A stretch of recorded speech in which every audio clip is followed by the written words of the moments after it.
اے دل یہ سلگنا کیا، جلنا ہے تو جل بھی اٹھ۔ یہ جو سلگنا ہے نا، یہ ہے سوز و گداز۔ تو اس کی چھوٹی چھوٹی کلپ بنا کے تو ایسے نہ آگے پیچھے بھیجا کرو، اور یہ نہ کہا کرو کہ یہ فراڈ ہو رہا ہے اور یہ وہ ہو رہا ہے اور یہ وہ ہو رہا ہے، فلاں مولوی نے ایسے کہا، فلاں خطیب نے ایسے کہا، فلاں نعت خوان نے ایسے کہا، اور پھر ہنسنا اور اس سے مزے لینا، دوستوں میں جناب وہ اس کو ارسال کرنا، سینڈ کرنا۔ اس سے تمہارا کتنا وقت ضائع ہوتا ہے۔ میں چیلنج کرتا ہوں، کرو مناظر میرے ساتھ، یہ کرو وہ کرو، یہ سب ڈھونگ ہے۔ یک نکتہ اگر بعالم بفروشن، آگے فرماتے ہیں نکتہ بخر بعالم کیل مکن۔ بہت طویل گفتگو ہو گئی ہے، پتہ نہیں کوئی یہ ساری گفتگو سنے گا یا نہیں سنے گا، لیکن جو سنے گا میں اسے کہوں گا کہ اس کو آگے بھی پھیلایا جائے۔ بسم اللہ الرحمن الرحیم۔ السلام علیکم۔ انسان اللہ تعالیٰ کی وہ مخلوق ہے جس کو اس نے مختلف حوالوں سے منفرد بنایا ہے۔ جب منفرد کا لفظ استعمال ہوگا تو ظاہر ہے اس سے کئی طرح کی انفرادیت مراد ہوگی۔ سب سے پہلی جو انسان کو اللہ تعالیٰ نے انفرادیت عطا کی ہے وہ ہے نور عقل و علم۔ اصل میں تو نور علم ہی ہے، لیکن اس کا جو بظاہر سب سے بڑا ذریعہ ہے وہ عقل و خرد ہے۔ عقل کو ذہن و دماغ بھی کہا جا سکتا ہے، اور علم جو ہے وہ ایک نور ہے جو خصوصی طور پر ہر انسان کو الگ الگ کیپیسٹی میں، الگ الگ مقدار میں اللہ تعالیٰ نے عطا کیا ہے۔ ایسے ہی نور عقل بھی، اس کی مقدار ہر ایک کے لیے یکساں نہیں ہے۔ اگر ہم اس اعتبار سے انسانی ذہنوں کا، انسانی دماغوں کا جائزہ لیں تو تین قسمیں بنتی ہیں۔ پہلے نمبر پر وہ انسان ہے جو عقل مند ہے۔ عقل مند انسان کی پہچان یہ ہوگی کہ وہ جب بھی کوئی بات کرے گا تو مفید بات کرے گا، ٹھیک بات کرے گا، اور اگر کسی موقع پر وہ بات نہ کر پائے تو خاموش رہے گا، اور اگر اسے کہا جائے بات کرنے کا تو وہ سوچ کر، سمجھ کر، غور و فکر کر کے بولے گا، اور اگر اس کی بات میں، اس کی گفتگو میں، سخن میں کوئی غلطی در آئے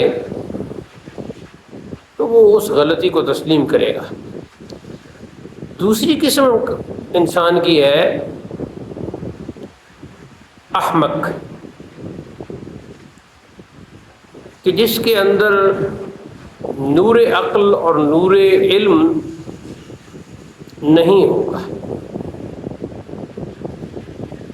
تو وہ بالکل عقل مند کے برخلاف کرے گا۔ مثلا عقل مند ٹھیک ٹھیک بات کرنے والا ہوتا ہے تو یہ ٹھیک ٹھیک بات نہیں کرے گا۔ عقل مند وہی بات کرے گا جو مفید ہوگی، یہ غیر مفید باتیں بھی کرے گا۔ ایسے ہی عقل مند اپنی غلط بات کو، اپنی غلطی کو تسلیم کر لے گا، لیکن یہ تسلیم نہیں کرے گا۔ عقل مند کے بولنے میں ایک ٹھہراؤ ہوگا، غور و فکر کا ایک سلسلہ ہوگا، الفاظ کا چناؤ ہوگا، اس کے ہاں ٹھہراؤ نہیں ہوگا۔ یہ جلدی جلدی میں جلد بازی کرے گا، جلدی جلدی باتیں کرے گا، جلد بازی کا ایسا مظاہرہ کرے گا کہ اگر گفتگو کر رہا ہے تو اسے مناسب الفاظ نہیں ملیں گے، اور جب مناسب الفاظ نہیں ملیں گے، مطلوبہ مرکبات نہیں ملیں گے، تو جملے بڑے عجیب و غریب بنیں گے۔ تو ظاہر ہے عجیب و غریب جملوں سے جو عبارت بنے گی اس کا مجموعی مفہوم غیر مفید ہوگا، یعنی وہ افادہ دے ہی نہیں سکتا، فائدہ دے ہی نہیں سکتا۔ تیسری قسم کے وہ انسان ہیں جو فسق اور فجور سے لتھڑے ہوئے ہوتے ہیں، ان کے ذہن و دماغ میں نور عقل، نور علم کی کوئی جگہ نہیں ہوتی، وہ فسق و فجور کی طرف مائل رہتے ہیں۔ ہر گندی جگہ بیٹھنا، ہر گندی بات کرنا، ہر بھدا اور برا انداز اختیار کرنا، یہ ان کا وتیرہ ہوتا ہے، یہ ان کی نشانی ہوتی ہے۔ تو یہ تو ایک تمہید ہو گئی جی، مقدمہ ہو گیا۔ اب اسی تمہید سے ہماری اگلی گفتگو کا جو رخ ہے وہ کامل طور پر سامنے آ جائے گا۔ میں بات کرنا چاہتا ہوں سوز و گداز سے معروم اشخاص کی۔ سوز و گداز کیا ہے؟ ہر انسان کے اندر اللہ تعالیٰ نے مختلف جذبات رکھے ہیں، جذبہ محبت، جذبہ نفرت، جذبہ حسد، جذبہ رشک، جذبہ کذب، جذبہ صدق، جذبہ ارادت و عقیدت، جذبہ عداوت، جذبہ لینت، جذبہ قساوت، یہ مختلف جذبات ہیں۔ بعض حضرات نے ان کی تعداد 20-22 بتائی ہے، اس سے زیادہ بھی ہے۔ جدید انداز میں جو چیزوں کو سمجھنے کے لیے تقسیم در تقسیم کا عمل کیا جاتا ہے، کلاسیفیکیشن کی جاتی ہے، اگر اس کو سامنے رکھا جائے تو 25-30 ہو جائیں گے۔ تو یہ جو جذبات ہیں، یہ ابھی جو کچھ میں نے گنے ہیں، کچھ ایسے ہیں کہ جو جذبات اچھے ہیں، اور کچھ ایسے جذبات ہیں جن کے بارے میں ہمیں علم ہے کہ وہ اچھے نہیں ہیں۔ مثلا جذبہ حسد برا ہے۔ کیوں برا ہے؟ اس لیے کہ اس کا نتیجہ برا ہے۔ حسد کیا ہوتا ہے؟ حسد یہ ہوتا ہے کہ کسی کو جو نعمت حاصل ہے اس کے زوال کی تمنا کرنا۔ مثلا کوئی صاحب علم ہے تو اس کے بارے میں یہ آرزو کرنا، یہ تمنا کرنا کہ اس کا علم ضائع ہو جائے، اس کا حافظہ برباد ہو جائے، وہ ارباب زکوٰۃ کی صف سے خارج ہو جائے، یہ ہے حسد۔ اچھا، اس کے مقابلے میں کیا ہے؟ رشک ہے۔ وہ بالکل اس کا مخالف جذبہ ہے، اور وہ جذبہ یہ ہے کہ کسی صاحب علم کو دیکھ کر یہ تمنا کرنا، یہ آرزو کرنا کہ جیسے یہ صاحب علم ہے ویسا ہی میں صاحب علم بن جاؤں، جیسا یہ صاحب فن ہے ویسا ہی میں صاحب فن بن جاؤں، بلکہ ماہر فنون بن جاؤں، جیسا یہ صاحب ذوق ہے میرے اندر بھی ذوق کی وہ روشنی آ جائے، وہ جھلملاہٹ آ جائے، وہ جگمگاہٹ آ جائے۔ اگر کسی صاحب مال کو دیکھتا ہے، صاحب دولت کو دیکھتا ہے، تو یہ تمنا کرتا ہے کہ میں بھی صاحب دولت بن جاؤں۔ یہ جذبہ رشک ہے۔ اب جو پہلا جذبہ تھا وہ کسی کی نعمت کو زائل کرنے والا، اور جو دوسرا جذبہ ہے اس میں کسی کی نعمت، کسی کو عطا شدہ نعمت کا اعتراف بھی ہے اور اپنے اندر سچے دل سے اس کی طلب بھی ہے۔ تو کتنا خوبصورت جذبہ ہے۔ انہی جذبات میں سے سوز و گداز بھی ہے، جسے لینت کہا جاتا ہے، جسے نرمی کہا جاتا ہے، کہیں نہ کہیں اسے حلم کے کچھ معانی بھی دیے جا سکتے ہیں۔ طبیعت میں حلم کا ہونا یہ ہے سوز و گداز، دل کی نرمی۔ اس کے لیے رقت کا لفظ بھی استعمال کیا جاتا ہے۔ ویسے تو رقت جو ہے وہ پانی کی صفت ہے، لیکن دل سے مراد یعنی دل و دماغ کی بعض کیفیات کو دل سے تعبیر کیا جاتا ہے۔ وہ آپ دماغ کے دو حصے کر دیں، تو اب یہ کیا ہے؟ دل و دماغ کے دو حصے کر رہے ہیں آپ، ایک کو دل کہہ لیں، ایک کو دماغ کہہ لیں۔ اب رقت جو ہے، نرمی اور لینت، اصل میں صفت پانی کی تھی، لیکن جب آپ کے اندر ایسے جذبات ہوں جو بالکل پانی کی طرح رقیق ہوں، پتلے ہوں، رواں دواں ہوں، شفاف ہوں، تو وہ جذبات کئی گھنٹے رہتے ہیں، تو آپ کئی گھنٹے سوز و گداز سے مالا مال ہیں۔ لیکن اگر وہ رقت نصیب نہیں ہوتی تو اس کے مقابلے میں پھر آئے گی کساوت۔ کساوت کیا ہے؟ دل کی سختی۔ دل کی سختی کیا ہے؟ کہ دل پر ایسے جذبات کا چھایا رہنا کہ وہاں رقت کا نام و نشان نہ ہو۔ مثلاً اگر وہ جذبات 5 گھنٹے دل پر چھائے رہے تو صاف مطلب ہے کہ 5 گھنٹے تک وہاں رقت نہیں ہوگی۔ جہاں 5 گھنٹے تک کساوت ہوگی وہاں 5 گھنٹے تک رقت نہیں آ سکتی۔ یوں سمجھ لیں کہ اگر ایک گلاس کو دودھ سے بھر دیا اور 5 گھنٹے تک اس میں دودھ پڑا ہوا ہے تو ان 5 گھنٹوں میں اس میں پانی نہیں آ سکتا۔ پانی تب ہی اس میں آئے گا کہ جب وہ دودھ نکال لیا جائے۔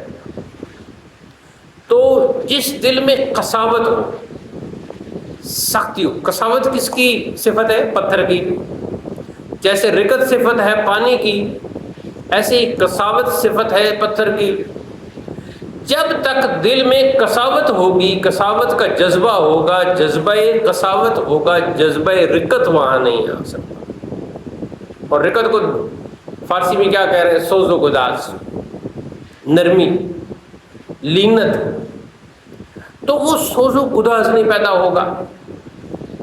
اچھا، جب سوز و گداز ہوگا تو صاف مطلب ہے قساوت نہیں ہوگی۔ اب جب سوز و گداز اور لینت ہوگی، رقت ہوگی، تو آنکھوں سے آنسو بھی جاری ہوں گے۔ دل کے اندر ہر وہ جذبہ پیدا ہوگا جو رقت کو، لینت کو، نرمی کو، حلم کو بڑھاوا دے۔ اب اس میں سب سے پہلی چیز محبت ہے، پھر عقیدت و ارادت ہے کہ اسی محبت کا جو جذبہ ہے اس کو وہ جب بڑھتا جائے تو وہ عقیدت میں تبدیل ہوتا ہے، ارادت میں تبدیل ہو جاتا ہے۔ جب ارادت میں تبدیل ہوتا ہے تو وہ پھر ایسا جذبہ رکھنے والے کو مرید کہا جاتا ہے۔ مرید کا یہی معنی ہے، ارادت رکھنے والا۔ ارادت کیا ہے؟ محبت کا ایک اعلیٰ جذبہ، ایک اعلیٰ انسانی جذبہ۔ اب آتے ہیں جی اپنے اصل موضوع کی طرف، کہ بہت سے مفتی حضرات اور بہت سے علماء اور بہت سے خطباء، یہ ہمارا مشاہدہ ہے کہ وہ سوز و گداز سے معروم ہوتے ہیں۔ اللہ نے انہیں سوز و گداز کی نعمت سے معروم رکھا ہوتا ہے۔ اچھا، اب یہ کیسے پتہ چلتا ہے کہ وہ سوز و گداز سے محروم ہے؟ یہ ایسے پتہ چلتا ہے کہ کوئی بھی ذوق کی بات انہیں پسند نہیں ہوگی۔ اگر ان کے سامنے کسی نے کوئی شعر پڑھا تو ان پر کوئی کیفیت طاری نہیں ہوگی۔ حالانکہ شعر جو ہوتا ہے، اگر واقعی شعر ہو، میں بھی ٹوٹی پھوٹی شعر کہتا رہتا ہوں کہ شاعر ہونے کا دعویٰ تو نہیں، لیکن ٹوٹی پھوٹی شاعری کرتے رہتے ہیں۔ مولانا حضرت معانی کہتے ہیں کہ شعر وہ ہوتا ہے، یہ بات خود انہوں نے ایک شعر میں کہی کہ شعر وہ ہوتا ہے کہ جسے سننے والا سنے اور جھوم جائے۔ اچھا، وہ کب جھومے گا؟ اب شعر پڑھے جاتے ہیں تو ہر کوئی تو نہیں جھومتا، بہت کم لوگ جھومتے ہیں۔ اگر کوئی شاعر بیٹھا ہے ہمارے جیسا کوئی، تو وہ تو جھومے گا اگر اچھا شعر ہوا، اور اگر اچھا نہ ہوا تو پھر بھی اس شعر کی طرف متوجہ ضرور ہوگا۔ لیکن ایک شخص بالکل متوجہ نہیں ہوتا شعر کی لطافت اور شعر سننے کے بعد جو اثرات ہوتے ہیں جن کا تعلق رقت کے ساتھ ہے، سوز و گداز کے ساتھ ہے، وہ ان سے معروم۔ یہ بات صاف ظاہر ہو جاتی ہے کہ جب وہ شعر سے معزوز نہیں ہوتا تو یہ اسی وقت ثابت ہو جاتا ہے کہ شعر کے نتیجے میں، شعر کے تأثر میں جو ایک رقت اور نرمی اور ایک لطافت دل میں اجاگر ہونی چاہیے تھی، وہ اس کے اندر نہیں ہوئی، تو یہ سوز و گداز سے معروم ہے۔ آپ نے دیکھا ہوگا کہ بعض مفتی، بعض مولوی مختلف، یہ فیس بک ہو گیا یا واٹس ایپ گروپ میں، زیادہ تر تو آج کل واٹس ایپ گروپ میں چلتا ہے، اگر کسی قوالی کی مجلس میں یا نعت کی مجلس میں یا کسی خطیب کے کسی شعر خوانی کی مجلس میں کوئی بندہ اٹھا اور اسے وجد آ گیا اور اس میں اپنی جسمانی حرکات شروع کرتی، ظاہر ہے جنہیں وجد آتا ہے وہ پہلے کوئی وجد کی پریکٹس تو نہیں کرتے، یہ تو ایک کیفیت ہوتی ہے، ایک جذبہ ہوتا ہے۔ تو وہ جب کوئی اپنی جسمانی حرکتیں کرتے ہیں تو پھر یہ واٹس ایپ کے سوز و گداز سے معروم مولوی حضرات، یہ پھر وہ چھوٹا سا کلپ وہ انہیں کہیں ملتا ہے، پہلے ایک مولوی اس کو پھیلاتا ہے، تو پھر وہ مختلف گروپس میں پھیلاتے ہیں اور ساتھ لکھتے ہیں، یہ دیکھو جی یہ کیسے لوگ ہیں، یہ کیا ہو رہا ہے، یہ دین کے خلاف ہو رہا ہے، یہ شریعت کے خلاف ہو رہا ہے، یہ دیکھو جی کیسے پیر ہے، یہ دیکھو جی کیسے مرید ہے۔ بات کیا تھی اصل؟ وہ چھوٹا سا وجد کا ایک شخص کی حرکتوں کا کلپ، اور وہ شخص کون ہے؟ ایک عام شخص ہے، خاص بھی ہو سکتا ہے لیکن عموماً عوام میں سے ہوتے ہیں، تو بغیر یہ سوچے کہ وہ ایک عام شخص ہے، اس پر ایک کیفیت طاری ہو گئی ہے، اچانک کیفیت طاری ہو گئی ہے، اس نے چند حرکتیں کر دی ہیں، اس کو یہ ایک ایشو بنائیں گے، مختلف گروپوں میں بھیجیں گے اور پھر اس پر تبصرے کریں گے۔ یہ کس کی علامت ہے؟ سوز و گداز سے معرومی کی۔ لیکن جس کے اندر سوز و گداز ہوگا وہ اس شخص کی حرکتیں دیکھ کر یہ سوچے گا کہ اس پر ایک کیفیت طاری ہوئی ہے، یہ کیفیت مجھ پر بھی طاری ہو سکتی ہے، یا یہ سوچے گا کہ مجھ پر کیوں نہیں طاری ہوئی۔ مثال کے طور پر ایک شعر پڑھنے والے نے شعر پڑھا، یا قوال نے قوالی میں کوئی گرہ لگائی، یا کسی مصرے کا تکرار کیا قوالی میں، کیونکہ تکرار قوالی کی ایک خاص وہ ہوتا ہے، آئٹم ہے، تکرار کیا، تو اس پر کیفیت طاری ہو گئی اور اس پر نہیں ہوئی۔ تو بجائے یہ سوچنے کے کہ اس پر کیفیت کیوں طاری ہوئی، مجھ پر کیوں نہیں ہوئی، تو اس کا صاف مطلب ہے کہ جس پر طاری ہوئی اسے اللہ نے سوز و گداز سے مالا مال کر رکھا، اور جس پر طاری نہیں ہوئی وہ سوز و گداز سے محروم ہے، اس کے دل میں قساوت ہے، اس کا دل پتھر ہے، وہ ذوق سے محروم ہے۔ ذوق کیا ہوتا ہے؟ ویسے تو ذوق یہ جو چکھ رہا ہے اس کو کہتے ہیں نا ذوق، یہ تو لغوی معنی ہو گیا۔ اصل ذوق کیا ہے؟ یہی کہ سوز و گداز کے نتیجے میں جو انسان پر کوئی اچھی بات سننے سے یا کوئی مشاہدہ کرنے سے جب ایک خاص کیفیت طاری ہو جاتی ہے اور اس کو اندر سے ایک کیف اور ایک سرور اور ایک لطف عطا ہوتا ہے، تو یہی ذوق ہے۔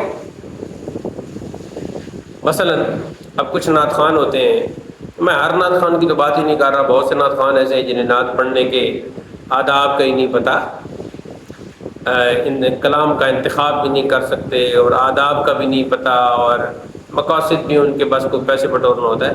لیکن ایک اچھا نعت خوان ہے، ایک واقعی نعت خوان ہے، جب وہ نعت پڑھتا ہے تو سننے والوں پر کیفیت طاری ہوتی ہے۔ اس کے ایک چھوٹے سے الاپ سے ہی، بعض نعت خوان ایسے ہیں کہ چھوٹا سا الاپ ہی کرتے ہیں، مثلا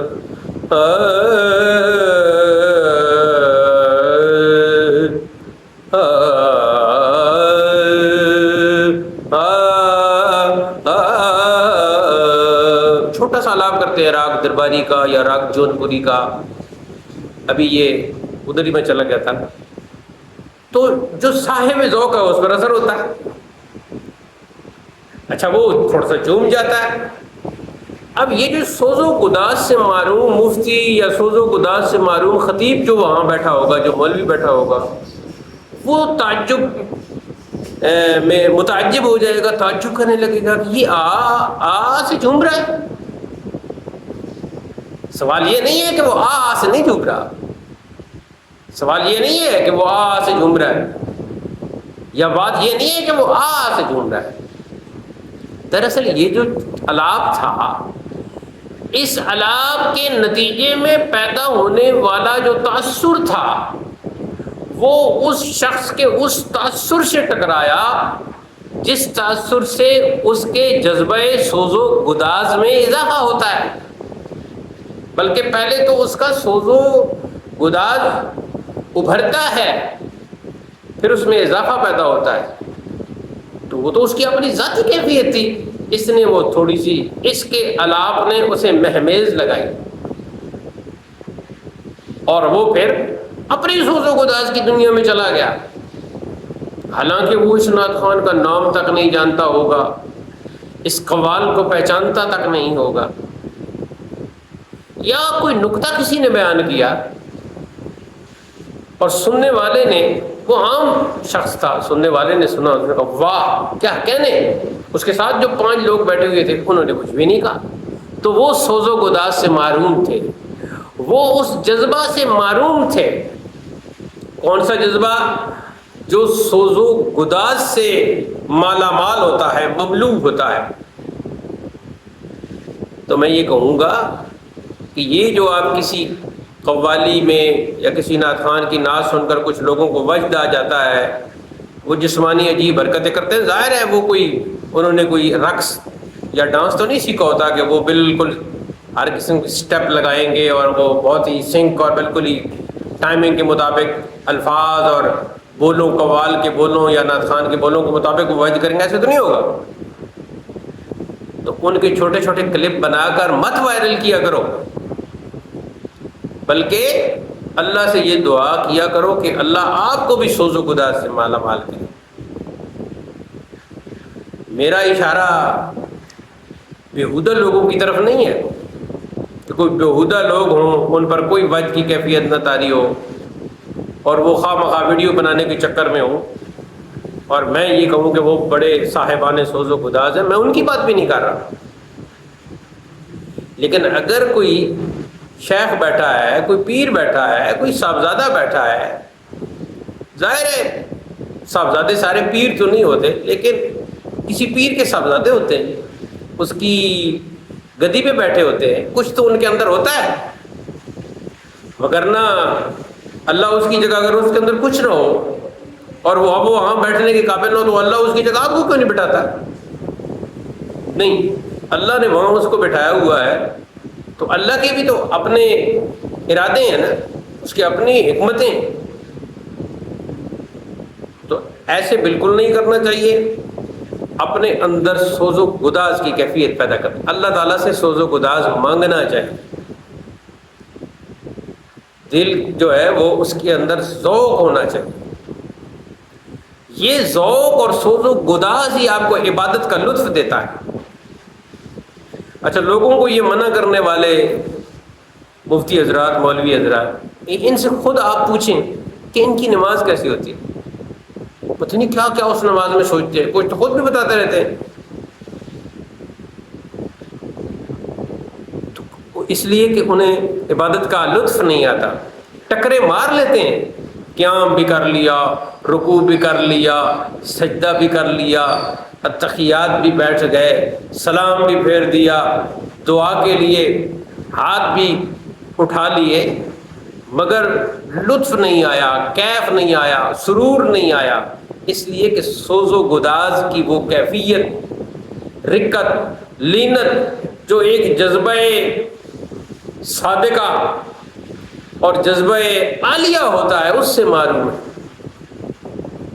یہ جو مشائخ طرح طرح کے وظیفے کرواتے ہیں اور پہلے جو سالکین ہوتے ہیں ان سے ذکر کرواتے ہیں، ذکر نفی و اثبات کرواتے ہیں، لا الہ الا اللہ، لا الہ الا اللہ، پھر اثبات کرواتے ہیں الا اللہ، الا اللہ، الا اللہ، پھر ذکر اسم ذات کرواتے ہیں اللہ اللہ، تو یہ کیا ہے؟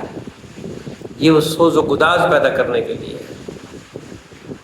اور سوز و گداز کی ہمیشہ جن چیزوں سے سوز و گداز پیدا ہوتا ہے ان کی مخالفت، آج کل تو یہ ہمارے مولوی کر رہے ہیں نا، اصل میں ان کی مخالفت وہابیوں نے شروع کی۔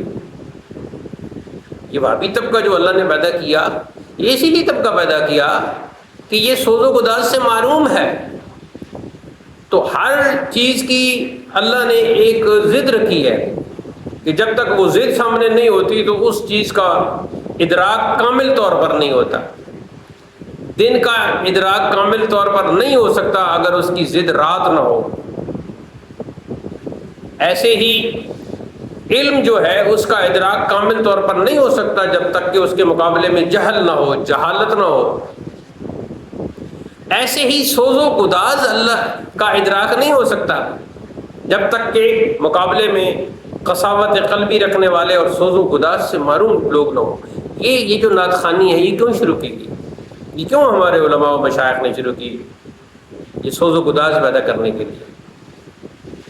اس سے مراد یہ کوئی نہ سمجھے کہ میں ہر نعت خوانی کی قائل ہوں، نہیں، اسی نعت خوانی کا جس میں آداب ہو، جس میں نعت خوان کلام کا انتخاب کرے اور وہ خود سوز و گداز سے مالا مال ہو اور مکمل آداب کے ساتھ پیش کرے اور نعت کو نعت سمجھ کر پیش کرے اور عبادت سمجھ کے وہ نعت خوانی کرے، پیسے بٹورنے کے لیے نہیں۔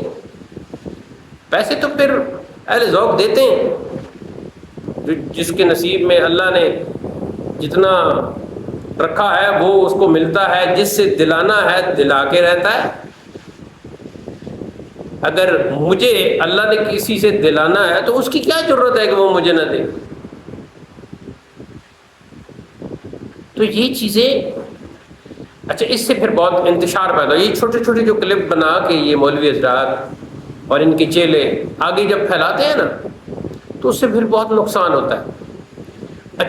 اچھی محفلوں کی، اچھے لوگوں کی، پھر اچھے لوگوں سے لوگ پھر کٹ جاتے ہیں، کیونکہ عوام جو ہے نا، قرآن مجید نے عوام کو کیا کہا ہے؟ کلا نہا، وہ جانوروں کی مانند ہے، تو وہ تو پہلے ہی جانوروں کی مانند ہیں، تو انہیں تو کچھ تمیز ہی نہیں۔ وہ تو سب دیکھیں نا، ایک 10 صورتیں یاد کر کے اور چند باتیں سیکھ کے جو امام مسجد بن جاتا ہے، اور ایک جو وقت کا مفتی ہوتا ہے، عالم ہوتا ہے، صاحب فتویٰ ہوتا ہے، مدرس ہوتا ہے، لیکن جب وہ مسجد میں امامت کرواتا ہے تو عوام کے نزدیک تو دونوں امام ہیں، امام تو دونوں کو۔ پچھلے کچھ عرصے سے قاری صاحب شروع ہو گیا ہے۔ پہلے جو علم تجوید کا ماہر ہوتا تھا، مختلف قراءات کا ماہر ہوتا تھا، مختلف لہجات کا ماہر ہوتا تھا، کبھی لہجہ حجازی اور کبھی لہجہ عراقی اور کبھی نہاون، مختلف لہجے ہیں قراءت کے، تو ان کا جو ماہر ہوتا تھا اسے قاری کہا جاتا تھا، پھر قاری صاحب کہا جاتا تھا۔ لیکن پچھلے کچھ سالوں سے ہر کسی کو قاری صاحب کہنا شروع کر دیا لوگوں نے، چاہے وہ حقیقت میں قاری ہے یا نہیں۔ 1-2 صورتیں اگر اس نے یاد کر لیں، پڑھ لیں، یا بچوں کو کوئی الف با تا پڑھا لیتا ہے اپنے خاص مخصوص انداز میں، پنجابی سٹائل میں، تو اس کو بھی قاری صاحب قاری صاحب۔ تو آج کا یہ جو زمانہ چل رہا ہے پچھلے کچھ سالوں سے، مفتی صاحب چل رہا ہے، ہر ایک کوئی مفتی صاحب، کسی نے کوئی ایک مسئلہ بتا دیا یا کاغذ پہ لکھ دیا، مفتی صاحب بن گئے، یا کسی دوسرے نے اعلان کرتے ہوئے انہیں مفتی صاحب کہہ دیا، بس چل مفتی صاحب ہے جی، علامہ صاحب۔ حالانکہ علامہ کون ہے؟ کہ العلامہ من لہ مہارت فی العلوم والفنون معا، ایک تعریف یہ کی گئی کہ جسے بیک وقت علوم و فنون میں مہارت حاصل، وہ ہے علامہ۔ لیکن آج کل جو ہے نا، مجھ جیسے لوگوں کو بھی علامہ، اور سب کوئی کہتے جا رہے ہیں۔ تو یہ جو سوز و گداز سے معرومی ہے، یہ آپ کو ذوق سے معروم کر دیتی ہے، اور جب انسان سوز و گداز اور ذوق سے معروم ہو جاتا ہے تو پھر ہر قسم کا کیف اور سرور اس کے دل و دماغ سے نکل جاتا ہے۔ اس کی نماز، اس کا روزہ، اس کی کوئی بھی عبادت بے کیف ہوتی ہے، اس کا ایک ایک لمحہ بے کیف گزرتا ہے۔ تنہائی ہو یا محفل ہو، جلوت ہو کہ خلوت، وہ بے چین رہتا ہے۔ آپ نے دیکھا ہوگا کہ بعض خطیب حضرات تقریر کے دوران تو بڑا ہی جلوہ دکھاتے ہیں، شعر پڑھتے ہیں، آیتیں پڑھتے ہیں، لوگوں کو کہو سبحان اللہ، اخو سبحان اللہ، اس قسم کا بڑا جوش دلاتے ہیں۔ لیکن تقریر کے اختتام کے بعد ان کی حالت عجیب ہوتی ہے،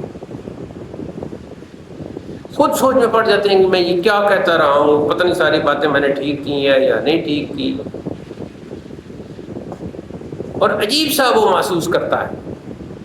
کیوں؟ کہ دل و دماغ ساتھ نہیں دے رہے ہوتے، ٹیکنیکلٹیز میں پھنسا رہتا ہے۔ تو میری اس گفتگو کا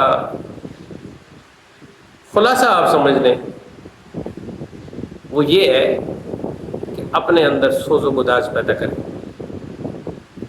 اور سوز و گداز پیدا کرنے کے لیے ہر وہ طریقہ اختیار کریں جس سے آپ کا مقصد پارا۔ اگر قرآن مجید کی بہترین قرأت، بہترین تلاوت سن کے آپ کا دل نرم ہوتا ہے، تلاوت سننے کے بعد آپ بہت ہی خوبصورت انداز سے نماز ادا کرتے ہیں، عبادت کرتے ہیں، ہر ملنے والے سے، گھر والوں سے، باقی متعلقین سے بڑے ہی اچھے انداز سے آپ ملتے ہیں، اور آپ یہ محسوس کرتے ہیں کہ مجھے میرا دل بہت خوش ہے، تو تلاوت سنا کریں۔ اور اگر آپ کسی اچھے نعت خوان کی اچھی آواز میں نعت سن کر آپ کا دل مسرور ہو جاتا ہے اور وہ اشعار آپ کے لیے روح افزا اور جامع شیریں بن جاتے ہیں، تو آپ نعت سن لیا کریں۔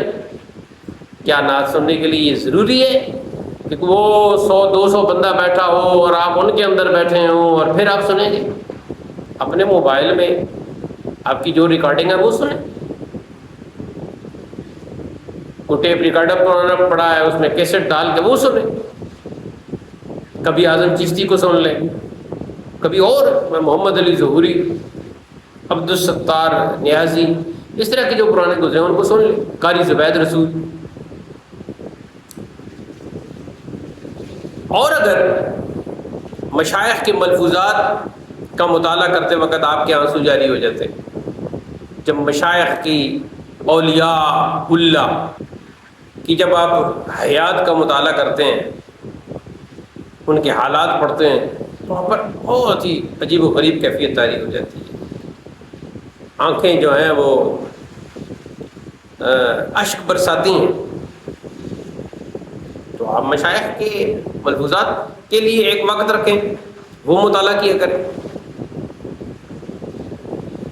ہر وہ کام جس سے آپ کے دل میں رقت پیدا ہو، نرمی پیدا ہو، لینت پیدا ہو،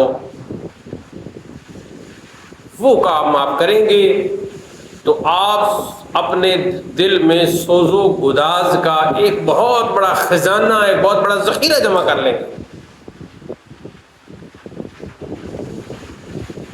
پھر جب آپ سوز و گداز سے مالا مال ہو جائیں گے تو پھر بے تکی باتیں کرنے کا آپ کے پاس وقت ہی نہیں رہے گا۔ ہر کسی پہ اعتراض، ہر کسی پہ اعتراض، یعنی سوز و گداز سے جو معروم شخص ہوتا ہے ہر کسی پہ اعتراض کرتا رہتا ہے، حالانکہ اسے یہ نہیں پتا المعترض کالأعمى، اعتراض کرنے والا اندھے کی طرح ہوتا ہے۔ لیکن جب دل نرم ہوگا، ذوق کی کیفیت اپنے عروج پر ہوگی تو پھر کیا ہے؟ پھر جذبہ محبت، جذبہ انس، جذبہ عقیدت، جذبہ ارادت کو پھر عروج ملے گا۔ یہ جو اعلیٰ حضرت نے فرمایا نا کہ دل سے ایک ذوق میں کا طالب ہوں، کون کہتا ہے اتقا نہ کرے؟ ہو سکتا ہے یہ شعر آپ نے نہ پڑھا ہو، نہ سنا ہو۔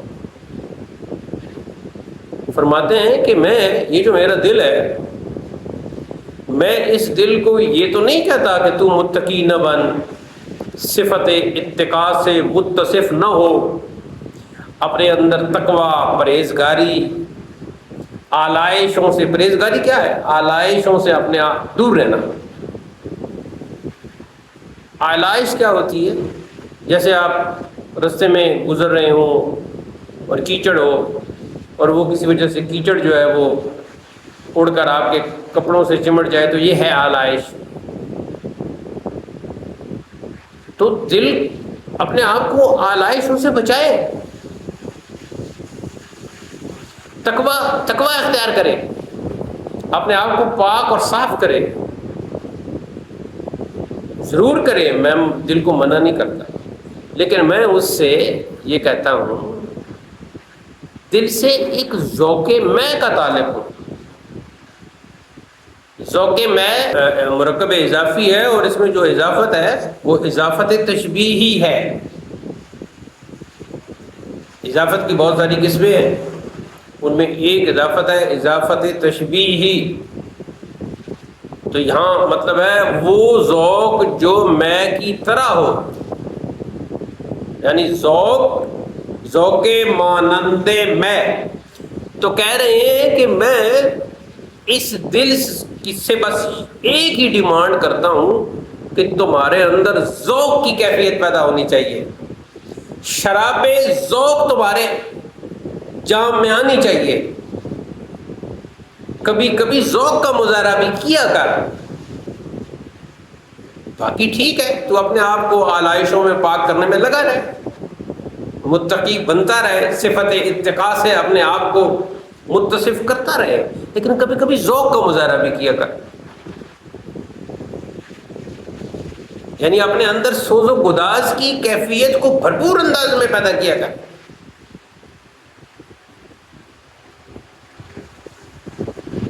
جیسے ایک دوسری شعر میں فرمایا نا کہ اے دل یہ سلگنا کیا، جلنا ہے تو جل بھی اٹھ۔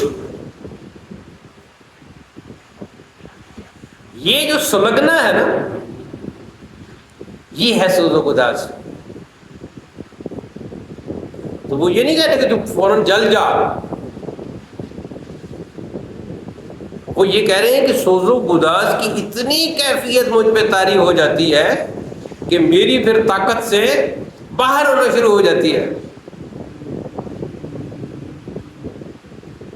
تو اس لیے میں یہ مفتی حضرات سے، علماء سے، خطباء سے کہوں گا کہ یہ جو نعت سن کر کسی کو تھوڑا بہت وجد آ جاتا ہے، یا ذکر میں وجد آ جاتا ہے، اپنے پیر کو، شیخ کو دے کر وجد آ جاتا ہے، یا کوئی قوالی کی مجلس میں وجد آ جاتا ہے، تو اس کی چھوٹے چھوٹے کلپ بنا کے تو ایسے نہ آگے پیچھے بھیجا کرو، اور یہ نہ کہا کرو کہ یہ فراڈ ہو رہا ہے، اور یہ وہ ہو رہا ہے، اور یہ وہ ہو رہا ہے۔ ہر وجد کو، ہر حرکت کو فراڈ نہ سمجھا کرو، بلکہ یہ سوچا کرو کہ اس پر جو کیفیت تاری ہوئی مجھ پر کیوں نہیں ہو رہی۔ یہ کیفیتیں ہیں مختلف، یہ سوز و گداز کے مظاہر ہیں، اور بالفرض اگر کوئی بہت ہی آپ کو پتہ چل جائے، آپ کی معلومات میں اضافہ ہو جائے کہ یہ شخص بہت غلط ہے، تو اللہ پر چھوڑ دیں اس کو۔ آپ نے اپنے پلیٹ فارم میں جو لوگوں کی اصلاح کے لیے باتیں کرنی ہیں وہ کریں۔ دیکھیں نا، آپ کا ایک خاص عہدہ ہے، ایک خاص آپ کی جگہ ہے، ایک خاص آپ کا دائرہ کار ہے، آپ اس دائرہ کار میں رہ کر اچھے انداز سے اپنی بات بیان کر دیا کریں۔ لیکن یہ جو سوشل میڈیا سے فائدہ اٹھا کر یہ جو حرکتیں ہیں، مختلف گروپوں میں مختلف کلپس اور چھوٹے چھوٹے ویڈیوز کے ٹکڑے بھیجنا، فلاں مولوی نے ایسے کہا، فلاں خطیب نے ایسے کہا، فلاں نعت خان نے ایسے کہا، اور پھر ہنسنا اور اس سے مزے لینا، دوستوں میں جناب وہ اس کو ارسال کرنا، سینڈ کرنا، اس سے تمہارا کتنا وقت ضائع ہوتا ہے۔ اور دیکھو، جو جتنا زیادہ جانتا ہے نا وہ اتنا ہی زیادہ ذمہ دار بھی ہوتا ہے۔ جو جتنا زیادہ جانتا ہے اس پر ذمہ داری بھی زیادہ ہوتی ہے۔ تو آپ خود ہی اگر کسی چیز کو پھیلا دو گے تو اس کے جواب دہ بھی تو آپ ہوگے، اور اگر آپ اپنے دائرہ کار سے باہر نکل جاؤ گے تو آپ پر یہ سوال بھی ہوگا کہ آپ اپنے دائرہ کار سے باہر نکلے کیوں۔ ٹھیک ہے نا، ایک شوہر ہے اور ایک بیوی ہے، تو ان کے جو حقوق و فرائض ہیں وہ ان دونوں کے درمیان ہے۔ ایک تیسرا بندہ خواہ مخواہ ان میں داخل ہو جائے اور وہ کہتے پہلے تمہاری بیوی ایسے کرتی ہے تو یہ ہوا وہ ہوا، اس کی کیا، اس کا تو یہ دائرہ کار ہی نہیں ہے کہ وہ اس طرح کی باتیں کرے۔ شوہر جانے وہ بیوی جانے، مرید جانے اور اس کا پیر جانے، طالب علم جانے اور اس کا استاد جانے، مقتدی جانے اور اس کا امام جانے۔ تو یہ بڑی قابل غور باتیں ہیں۔ یہ جو معاشرے میں ایک بگاڑ آ گیا نا، اس میں بے شک زیادہ کردار عوام کا ہی ہوگا، لیکن بہت سارا کردار اس قسم کے مولویوں اور خطیبوں کا بھی ہے، جو خود بھی بے تکی باتوں میں مصروف رہتے ہیں، بے تکے کاموں میں مصروف رہتے ہیں، اور عوام کو بھی اس پر لگا دیتے ہیں۔ پھر ایک اور سلسلہ شروع ہو گیا ہے ان پتھر دل خطیبوں کا، کہ اگر کسی کے ساتھ کوئی مناظرہ کرنا ہے تو بجائے اس کے ساتھ رابطہ کرنے کے یا اس تک اطلاع پہنچانے کے، عام عوامی محفل میں کہہ رہے ہوں گے میں چیلنج کرتا ہوں، کرو مناظرہ میرے ساتھ، یہ کرو وہ کرو۔ یہ سب ڈھونگ ہے، یہ اپنے آپ کو جھوٹی شہرت، سستی شہرت دلانے کا جو ہے وہ ایک طریقہ ہے۔ جھوٹی شہرت اور سستی شہرت آپ کو پتہ کون سی ہوتی ہے؟ وہ شہرت جس کا حقیقت سے کوئی تعلق نہ ہو۔ مثلا میں چاہتا ہوں کہ میں مشہور ہو جاؤں، اچھا اب اس کے دو طریقے ہیں۔ ایک یہ ہے کہ میرے اندر کی جو خوبیاں ہیں وہ سامنے آئیں، میں کسی کو سامنے لاؤں لوگوں کے، پھر لوگ ان خوبیوں کو دیکھ کر متاثر ہوں تو میں مشہور ہو جاؤں گا، ایسا ایسا ہوتا رہوں گا۔ مثلا دیا بن کے کسی کے کمرے میں جا کر روشن ہو جاؤں، تو جب پورے کمرے میں روشنی پھیل جائے گی تو لوگوں کو پتہ چل جائے گا کہ یہ وہ ہے، دیا ہے جو اندھیرے کو دور کرتا ہے، اندھیرا مٹاتا ہے اور روشنی لاتا ہے۔ تو اس طرح میری شہرت ہو جائے گی، مجھے خود کہنے کی ضرورت نہیں پڑے گی کہ مجھے شہرت ملے، مجھے مشہور کرو۔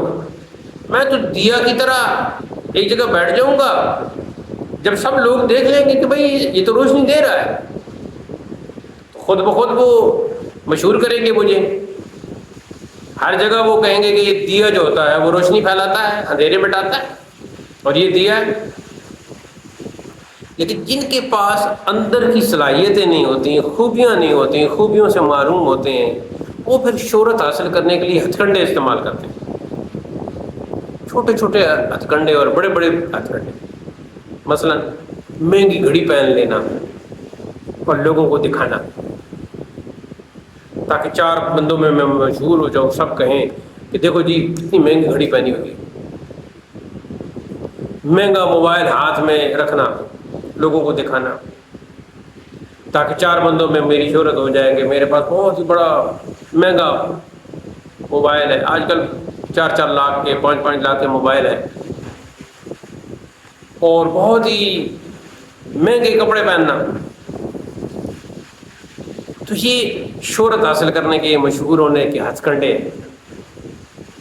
اچھا کوئی شخص اس کے پاس کار ہے، گاڑی ہے، اور اس کا جو اپنا حلقہ احباب ہے وہ بھی سب گاڑیوں والے ہیں، تو وہ پھر مزید ان میں شہرت حاصل کرنے کے لیے مہنگی گاڑی لے گا، اور 20 بندوں کو بتائے گا یہ دیکھو اس طرح اس پورے محلے میں ایسے کسی کی نہیں. تو اسی طریقے سے اور بہت سارے ہتھ کنڈے ہیں. اچھا یہ جو مہنگی گھڑی، اچھا گھڑی تو ہے نا وہ وقت کے لیے، تو وہ تو سستی گھڑی پہ بھی وہ وقت نظر آ جاتا ہے. اگر کوئی کسی کو کوئی مہنگی گھڑی کوئی تحفہ دے دیتا ہے، گفٹ دیتا ہے، وہ ایک الگ بات ہے. اچھا تو یہ ہتھ کنڈے کیوں استعمال کرتا ہے؟ ظاہری کہ اس کے اندر کچھ نہیں ہے. اگر کسی کے اندر کچھ ہے، صاحب اخلاق ہے، اخلاق عالیہ سے متصف ہے، اخلاق حسنہ اور اخلاق حمیدہ کا پیکر ہے، تو وہ عام نارمل کپڑے پہن کے بھی جہاں بیٹھا ہوگا لوگ اس کی تعریف کر رہے ہوں گے کہ ان جیسا صاحب اخلاق آج تک نہیں دیکھا، صاحب درد نہیں دیکھا، اہل دل نہیں دیکھا. یا ان کے اندر علم کی خوبی ہو تو بے شک وہ عام سے کپڑے پہن کے کیوں نہ بیٹھے ہوں، عام سی جگہ پر کیوں نہ بیٹھے ہوں، کسی درخت کے نیچے کیوں نہ بیٹھے ہوں، سب لوگ کہیں گے یہ وہ شخص بیٹھا ہے جی، اللہ نے اس کو علم سے نوازا ہے. آپ کوئی بات ان سے پوچھیں، بہت بڑے عالم ہیں، بہت بڑے فاضل ہیں. آپ کو پتہ ہے سلطان باہو رحمۃ اللہ تعالیٰ علیہ کے بارے میں کہیں میں نے پڑھا تھا کہ کوئی بندہ ان کی شہرت سن کر کہ وہ بہت بڑے صوفی ہیں اور وہ بہت دل کی باتیں بتاتے ہیں اور معرفت کا جو ہے وہ جام پلاتے ہیں، اللہ کا رستہ دکھاتے ہیں. تو وہ تلاش کرتے کرتے جب ادھر پہنچا تو اس کے ذہن میں یہ تھا کہ کہیں کوئی کسی جگہ تشریف فرما ہو گئے. تو آپ اس وقت حل چلا رہے تھے اس جوڑی کا، بیلوں کی جوڑی کا، جو پرانے لوگوں نے پتا ہے. تو بس وہ کپڑا لپیٹا ہوا تھا سر پہ، تو وہ کسی سے اس نے پوچھا کہ یہ ایک بزرگ رہتے ہیں باہو صاحب، تو وہ کہاں ہیں؟ تو بتانے والے بتایا کہ وہ جو سامنے بندہ بیلوں کی جوڑی ہے وہ حل چلا رہا ہے وہ ہے باہو صاحب، وہ ہے. جب وہ قریب گیا ملا، وہ حیران بھی ہوا.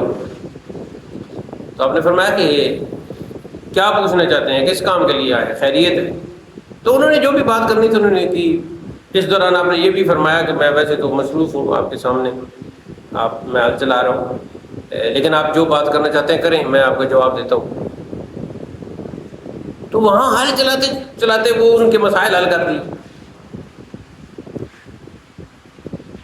تو اب جس کے اندر خوبی تھی نا، وقت آنے پہ اس خوبی کا اظہار ہو گیا،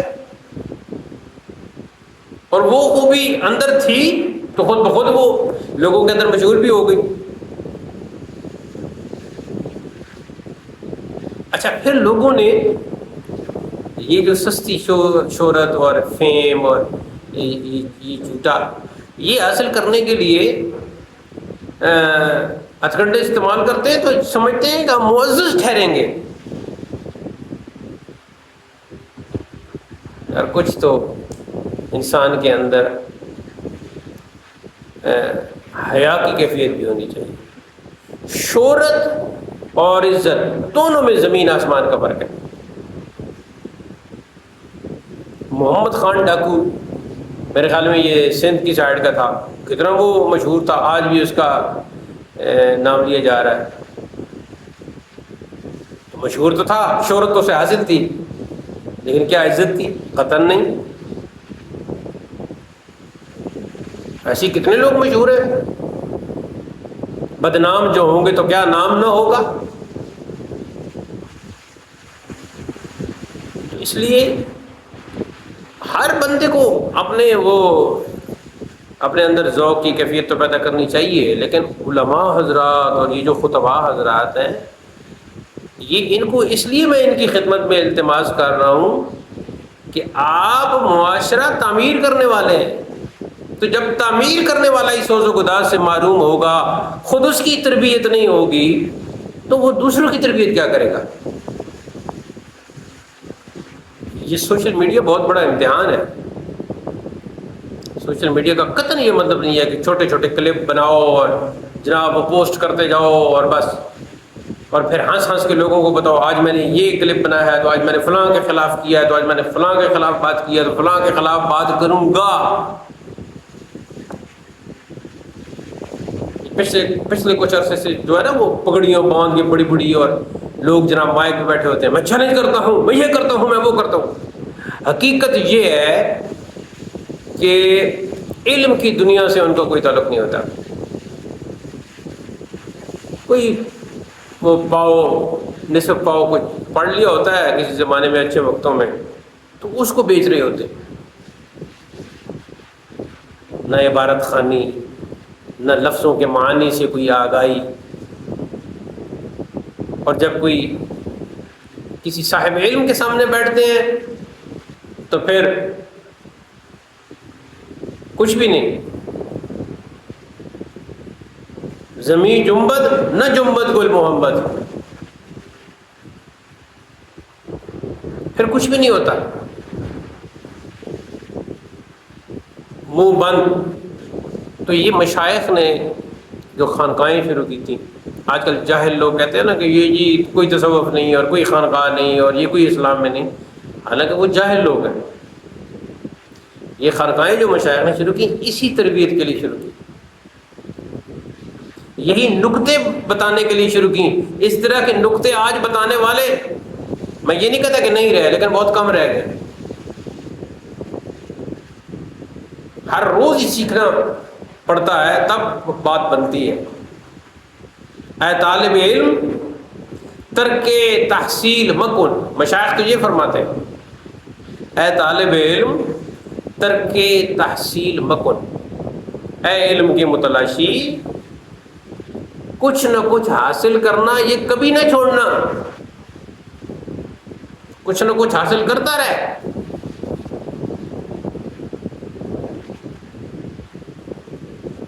یک روز عمر خیش تعطیل مکن، ایک دن بھی اپنی زندگی میں چھٹی کا دن نہ بنا، چھٹی نہ کر.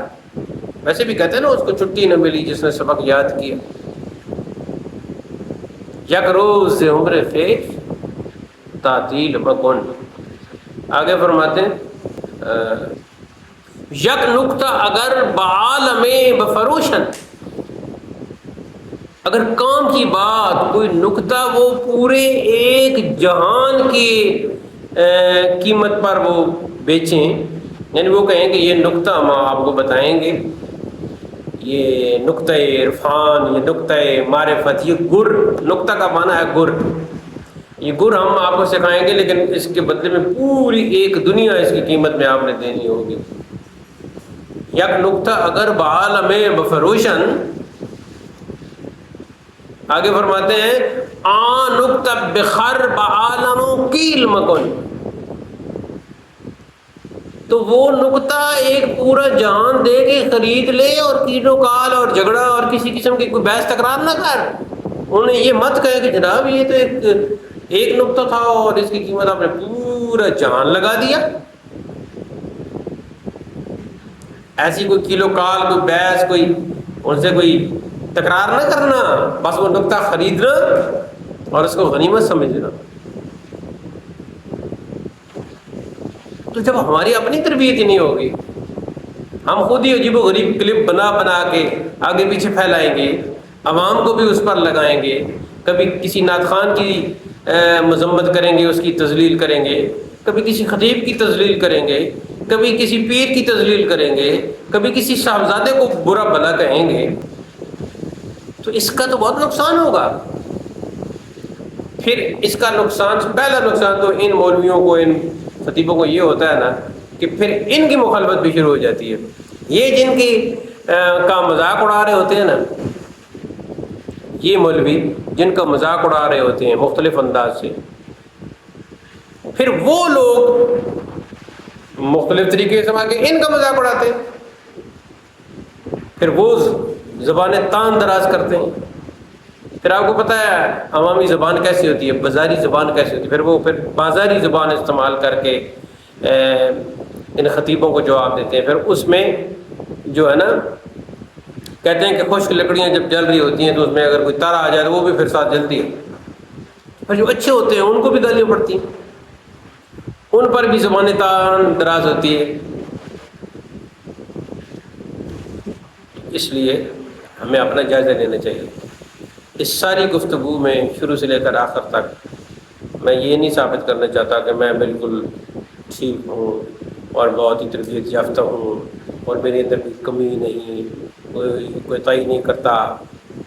میں تو خود ایک ادنا سا ایک طالب علم ہوں اور روزانہ کوشش کرتا ہوں کہ خود اپنی تربیت کروں، دوسروں کی تربیت کرنے سے پہلے اپنی تربیت کروں۔ آپ جو مفتی حضرات ہیں، جو خطباء ہیں، جو علماء ہیں، اپنا ایسا شیڈول بنائیں جس میں آپ کا زیادہ وقت مطالعہ میں گزرے، زیادہ وقت آپ کا عبادت میں گزرے، زیادہ وقت آپ کا غور و فکر میں گزرے۔ یہ جو غور و فکر ہے یہ، کیونکہ جو جاننے والے ہیں نا، جو عقل والے، وہ بہت تھوڑے ہیں۔ میں نے شروع میں 3 قسمیں بیان کی تھی نا، ایک عقل مند ہوتا ہے انسان، ایک احمق ہوتا ہے، اور ایک تیسرا بالکل ہی فاسق و فاجر۔ تو وہ تو کسی وہ قطار میں نہیں آتا نا، کسی شمار میں نہیں آتا۔ تو عقل والے جو ہیں نا وہ بہت تھوڑے ہیں۔ قرآن مجید نے یہ کہا ہے کہ اکثر لوگ عقل نہیں رکھتے۔ تو جب اللہ خود کہتا ہے کہ اکثر لوگ عقل نہیں رکھتے، تو سیدھی سی بات ہے کہ عقل رکھنے والے اقل ہیں، تھوڑے ہیں۔ اکثر کے مقابلے میں تو اقل ہی آئے گا نا۔